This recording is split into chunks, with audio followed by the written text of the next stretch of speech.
I'm David Lombardo, and this is WCNY's The Capitol Press Room. We're checking in with Assemblymember Michael Cashman, a Plattsburgh Democrat who had his first legislative session this year and joins us to reflect on the experience. Thanks for making the time, Assemblymember. Thanks for having me. Well, when we talked during your campaign last fall, you spoke about wanting to be a voice for your constituents in Albany. What was that experience like as a freshman member where you were thrown into the deep end without much warning, given the time between your election and becoming a new member of the Assembly? Yeah, I think it's really important to acknowledge that experience matters. And having served as a town supervisor for 10 years, I took that local government experience down to the Capitol and into the conference. And also having served as a officer of the New York State Association of Towns, I had a network around the state already that I was leaning into. But you're right. When you are in the belly of the beast, it's slightly different. But I spent a lot of time and energy building relationships with my conference and folks across the aisle. You mentioned conference, and for people who aren't familiar, that's sort of the internal deliberations that Assembly Democrats go through sort of before setting their agenda. What was that like, and how did you pick and choose your spots there? Because you could be a silent backbencher, you could be a person who uses the full couple of minutes you get on every issue. What was your approach like? Yeah, I'm certainly not a quiet individual. And I think it's really critical to lend the North Country perspective and my voice to the conversations. A fine example was the EV buses. We know here in the North Country that we needed a recalibration and that would not work for our district. So I was very proud that we got the 5-year pause, but I still think that there's more work that needs to be done looking at the regional realities, for example. So I wasn't shy to express my concerns in conference and with colleagues, in the hallways of the Capitol. Well, you mentioned that delay in the transition to zero-emission school buses that was part of the state budget, and we heard a lot leading up to that from upstate Democrats, before that even Republican members. And I think, though, that speaks to the importance of coalition building. And I'm curious if you had any experience either joining coalitions during the session or trying to rally together your own group of supporters on various issues? Absolutely. I spent a lot of time, again, building on those relationships that I maybe had a little bit from introductions from New York State Association of Towns or other work that I've done. But wanted to make sure that the bills that I delivered to were done through a bipartisan effort. And I really believe that we should be putting people over politics. And that's not just a saying, it's really working on the nuts and bolts of things. If something works in Manhattan, let it work in Manhattan. But if it doesn't work in the rural communities like that of Malone up in my district, we shouldn't be imposing it in the same way. And that really did connect with a lot of people that I was talking to, both in my conference and also with my Republican colleagues. Well, is there anything you'd point to in the 2026 legislative session or maybe in the budget that reflects this idea that the policy responses out of Albany should be tailored more to those local communities and not necessarily such expansive mandates? Yeah.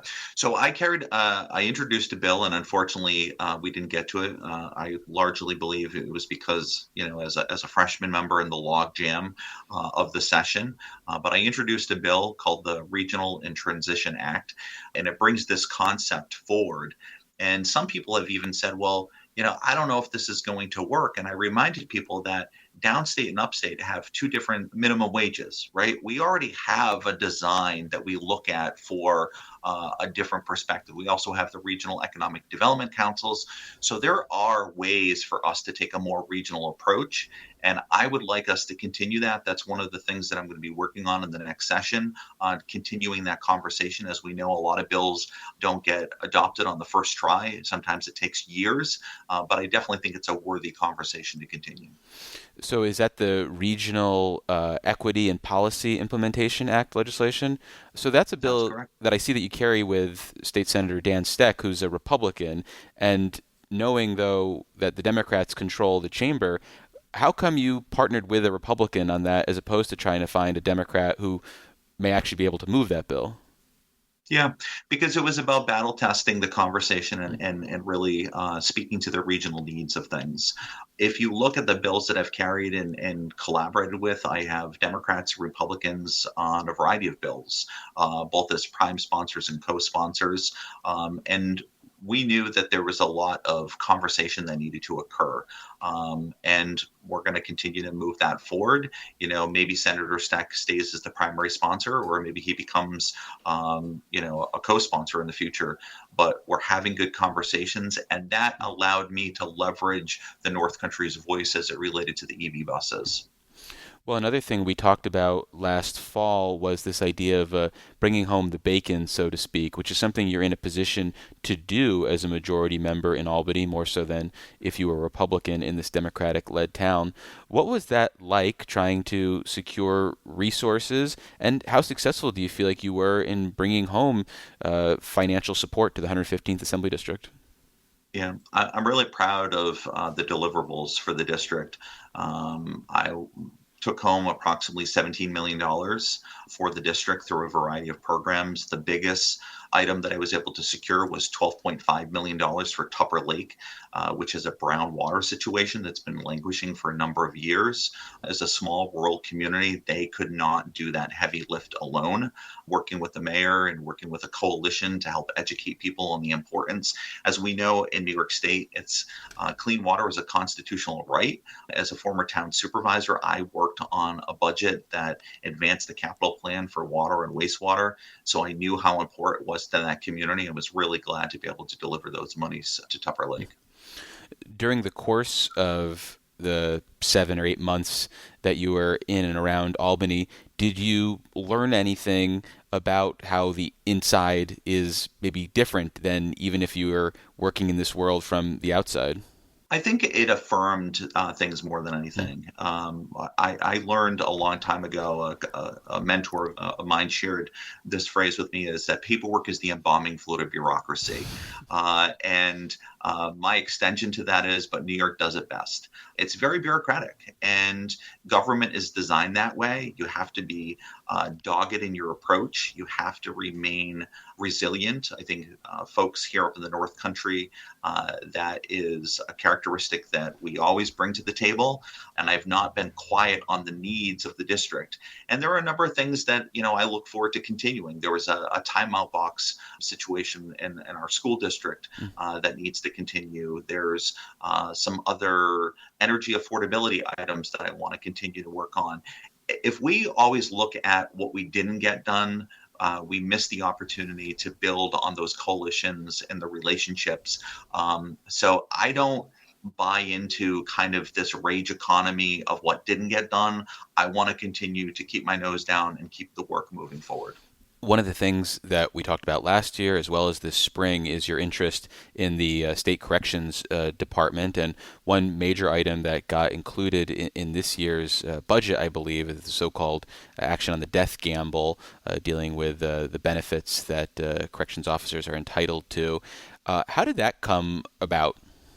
Well, again, when you talk about coalitions, that's been an ongoing conversation for a number of years. And during conference specifically, I talked about the importance to folks back home in the district. Talked about, the conversations that I've had with Niskova and other members. So we have continued to amplify that importance, and was very proud that when the final budget got done, that we saw it codified in a way that was meaningful for our correction officers. But let me be clear, there is still more work to be done on behalf of our correction officers. These men and women deserve a safe work environment, just like teachers, just like folks that work for the DOT. And how do you plan on advancing any of those types of reforms that you think might produce a safer work environment for corrections officers, given that dynamic in Albany and some really entrenched positions that people bring to the conversation around the corrections department? What I learned pretty quickly was and I've always subscribed to this model. It's listen, learn, and lead. I'm listening to my colleagues to find out, what their perspectives on it are. But I'm also sharing, what I'm hearing from my constituents, and there is a real sincerity for people to hear one another, but it takes time to educate people on what that is. And the framing that I've been using is we want teachers to have a safe work environment, right? And everyone goes, yes, yeah, yeah, we do. And we want members that are, state employees that are DOT workers to have a safe work environment, right? Yep, yep, yep. And then I said, well, the same thing needs to go for our correction officers and our civilians, and the incarcerated in these facilities as well. So we have to make some changes. So those conversations are ongoing. I'm looking forward to that work. But I will be very honest. There's a lot more conversations that need to occur. When you have been speaking with people, do you feel like there are any hearts and minds changing? Have your opinions changed at all about any corrections issues as you've engaged with people who might see things completely different than you? What sort of movement has there been for you or others that you've spoken with? Well, in speaking with my colleagues, I believe that the reframing of looking at it not just through the prism of correction officers, but safe work environments for our state employees has really, got some people to think differently, and that's where I'm approaching it at. And part of it right now is getting more people to the table. I've been getting out into the facilities themselves, talking with correction officers, talking with their families, talking with individuals that have left the profession as well.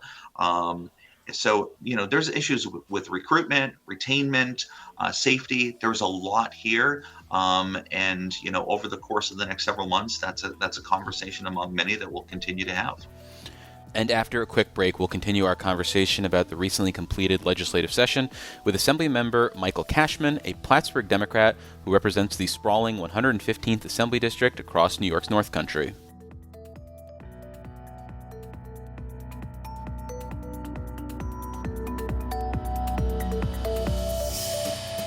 Support for the Capitol Press Room comes from O'Donnell and Associates, a public affairs firm providing strategic guidance to businesses and nonprofits on navigating policy and regulatory issues. More information is available at o'donnellsolutions.com. I'm David Lombardo, and you're listening to WCNY's The Capitol Press Room, and we're continuing our conversation about the recently completed legislative session in Albany with Assemblymember Michael Cashman, a freshman Democrat from Plattsburgh, who represents the sprawling 115th Assembly District across New York's North Country.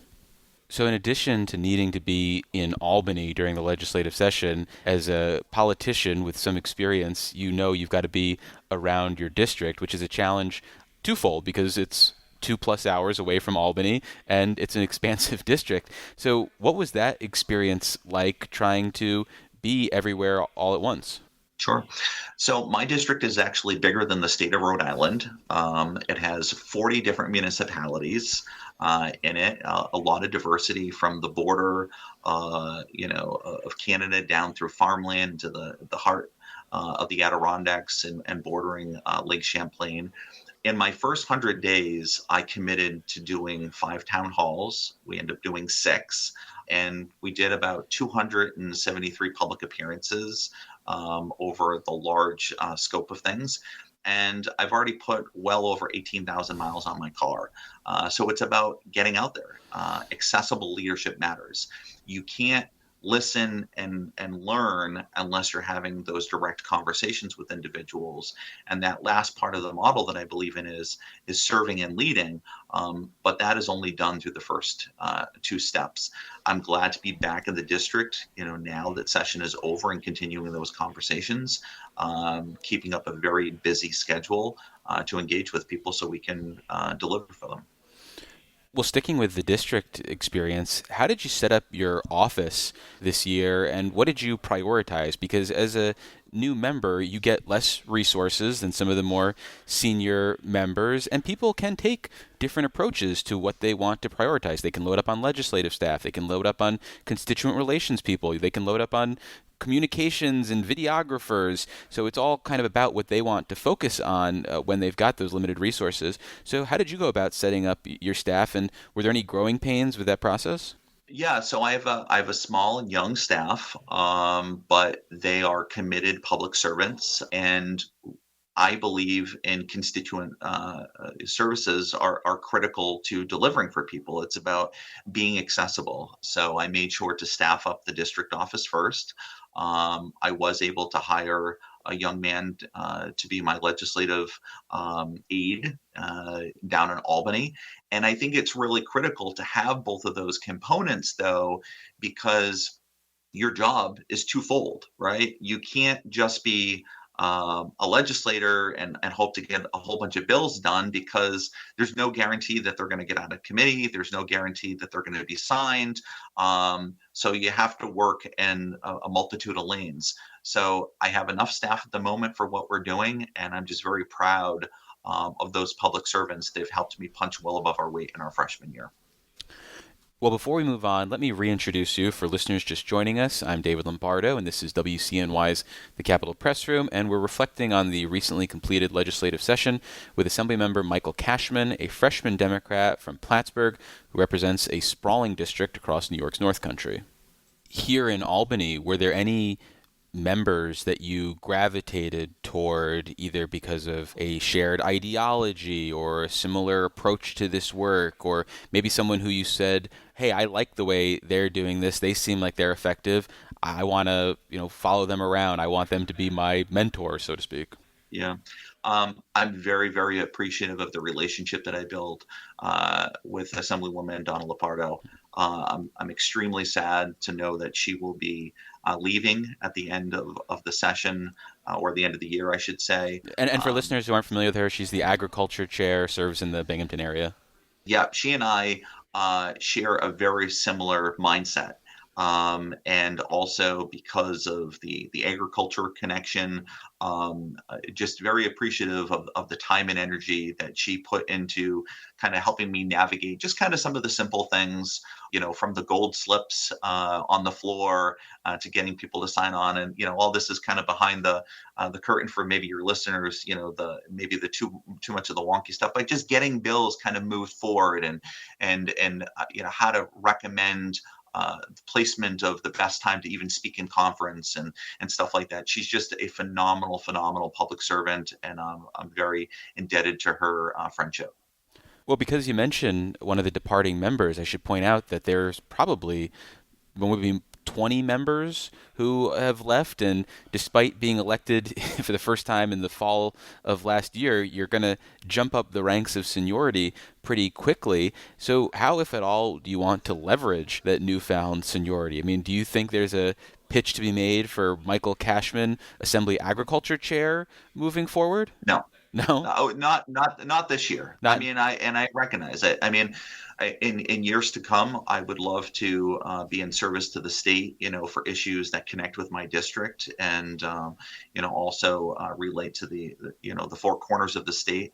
I recognize that I'm not in a place of seniority to take on one of the chair roles yet. I mean, that's just completely unrealistic. But what I will tell you is the way that I look at it right now is that there is a new class of individuals coming in behind me. I see it as part of my responsibility to be accessible to them, to be in partnership with them, and help them have a good freshman year as well. I think we always should be paying it forward to our colleagues. And I mean that to the Democrats as well as the Republicans as well. Well, thinking about the new class, there's a media narrative in the wake of the Democratic primaries that the chamber is going to become more progressive, given the, I think, doubling of the members from the Democratic Socialist of America. What are your expectations for the demographics of the chamber in 2027? Is this something that you're bracing for in a negative way? You have an open mind about it? What are your thoughts? I assess things in real time, right? I haven't met my new colleagues yet. I haven't had conversations. What I will tell people, as I've always had, is that my wife and I don't agree 100% of the time. So, there should be an expectation that we're not always going to agree as colleagues. We're not always going to agree with our constituents, and we're not even going to always agree with the person at the opposite end of our couch. But we need to be respectful, and we need to find a way to work together on behalf of our districts and also the state. And I'll be unapologetic in advocating for the needs of my district and the perspective on how things impact the North Country. But I've been very proud to work with all members of both Democrats and Republicans to deliver on behalf of my district, and that's what I'll continue to do. Well, sticking with that dynamic of close relationships and how people work together, there is the three men in a room, although it's really two women and Assembly Speaker Carl Hastie, who hammer out the budget and any other major policy issues here in Albany. And your leader, Assembly Speaker Carl Hastie, has said he does not want to approach the budget the same way next year. He wants to focus on dollars and cents before getting entangled into policy if it's included in the budget at all. Do you have his back, so to speak, on that, or do you think the Assembly should continue to follow the governor's lead on the approach to the budget, which has been, we're going to do all of her policy concerns first and then figure out the rest of the plan? Well, I believe that there shouldn't be policy in a fiscal document. Now, I understand that there's a storied history to all that and how we have arrived here. But as a town supervisor, I didn't try to shoehorn in policies into my fiscal document, and I don't think it should be that way in the state. Now, I recognize that there's certain complexities of that, but we really need to knuckle down on the numbers. And I support the speaker recalibrating this approach because while this was my first session, I've observed it for a number of years and have talked with colleagues that have been there. And they just said that it really got off the rails and it really did a sustained level of, I don't want to say damage, but really marred things down in a way that didn't allow for us to get to some important things. Well, we've been speaking with Assemblymember Michael Cashman. He is a Plattsburgh Democrat who represents the sprawling 115th Assembly District across the North Country. Assemblymember, thank you so much for making the time. I really appreciate it. Absolutely. It was great to talk to you.